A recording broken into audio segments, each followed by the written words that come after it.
You will hear two students called Jack and Alice discussing food labels that give information on the nutritional value of foods. First, you have some time to look at questions 21 to 26.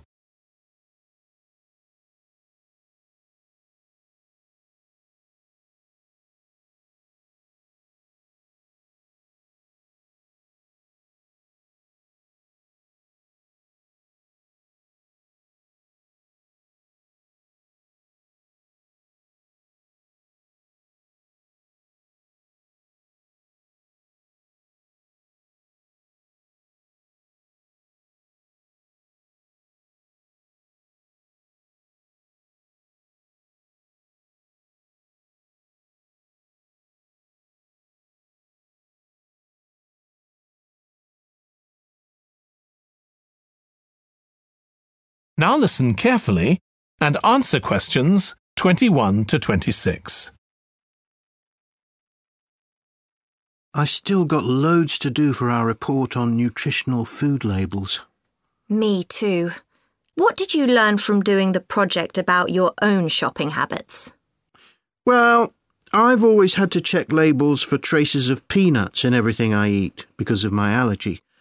But beyond that, I've never really been concerned enough to check how healthy a product is. This project has actually taught me to read the labels much more carefully. I tended to believe claims on packaging like low in fat, but I now realise that the healthy yoghurt I've bought for years is full of sugar and that it's actually quite high in calories. Ready meals are the worst. Comparing the labels on supermarket pizzas was a real eye-opener. Did you have any idea how many calories they contain? I was amazed. Yes, because unless you read the label really carefully, you wouldn't know that the nutritional values given are for half a pizza. When most people eat the whole pizza. Not exactly transparent, is it? Not at all. But I expect it won't stop you from buying pizza. Probably not, no. I thought comparing the different labelling systems used by food manufacturers was interesting. I think the kind of labelling system used makes a big difference. Which one did you prefer? I liked the traditional daily value system best, the one which tells you what proportion of your required daily intake of each ingredient the product contains. I'm not sure it's the easiest for people to use, but at least you get the full story. I like to know all the ingredients in a product, not just how much fat, salt and sugar they contain. But it's good supermarkets have been making an effort to provide reliable information for customers. Yes. There just needs to be more consistency between labelling systems used by different supermarkets, in terms of portion sizes, etc. The labels on the different brands of chicken flavour crisps were quite revealing too, weren't they? Yeah. I don't understand how they can get away with calling them chicken flavour when they only contain artificial additives. I know. I'd at least have expected them to contain a small percentage of real chicken. Absolutely. I think having nutritional food labelling has been a good idea, don't you?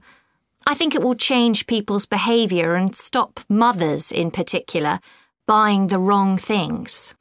But didn't that study kind of prove the opposite? People didn't necessarily stop buying unhealthy products. They only said that might be the case. Those findings weren't that conclusive, and it was quite a small-scale study. I think more research has to be done. Yes, I think you're probably right. Before you hear the rest of the discussion, you have some time to look at questions 27 to 30.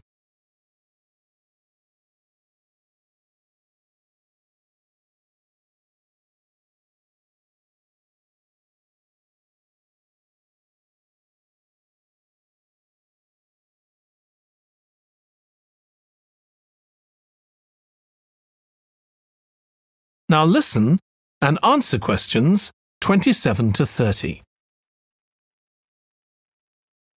What do you think of the traffic light system? I think supermarkets like the idea of having a colour-coded system, red, orange or green, for levels of fat, sugar and salt in a product. But it's not been adopted universally, and not on all products. Why do you suppose that is? Pressure from the food manufacturers. Hardly surprising that some of them are opposed to flagging up how unhealthy their products are. I'd have thought it would have been compulsory. It seems ridiculous it isn't. I know. And what I couldn't get over is the fact that it was brought in without enough consultation.